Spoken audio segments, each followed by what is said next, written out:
Základy používania softvéru Mimio Studio. Softvér Mimio Studio obsahuje všetko potrebné na efektívne využívanie produktov Mimio Classroom.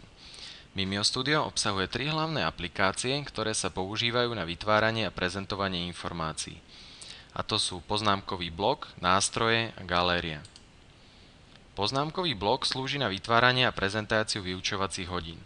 Obsah poznámkového bloku môžete uložiť vo formáte INK vlastnom pre Mimio Studio, alebo tiež v množstve ďalších formátov ako napríklad JPG, PDF a HTML. Obsah poznámkového bloku môžete uložiť tak, že prejdete na Súbor, Uložiť ako a v novootvorenom okne zvolíte cieľový priečinok, názov súboru a formát, v akom ho chcete uložiť. K dispozícii máte Mimio Studio nástroje. Slúžia na vytváranie, úpravu a interaktívnu prezentáciu obsahu. Nástroje sa automaticky spustia pri spustení poznámkového bloku. Jednotlivým nástrojom sa budeme hlbšie venovať v niektorom z nasledujúcich videí.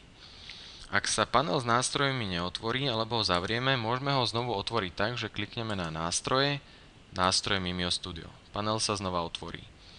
Taktiež ho môžeme spustiť kliknutím na ikonu nástrojov na spodnej lište.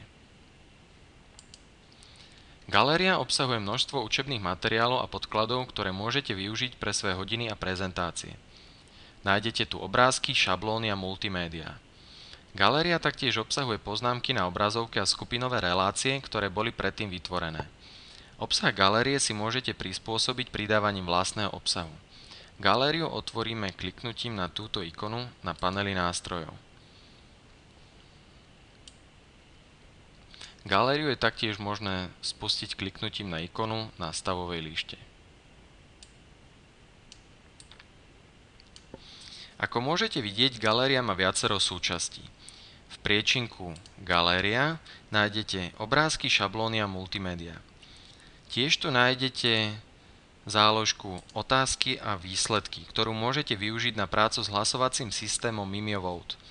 Ak do galérie vložíte vlastné učebné materiály alebo učebné hodiny, objavia sa v zložke Importované obsahové balíky.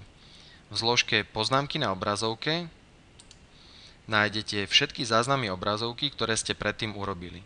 Zložka Skupinové relácie obsahuje všetky skupinové aktivity, napríklad s použitím tabletov Mimio.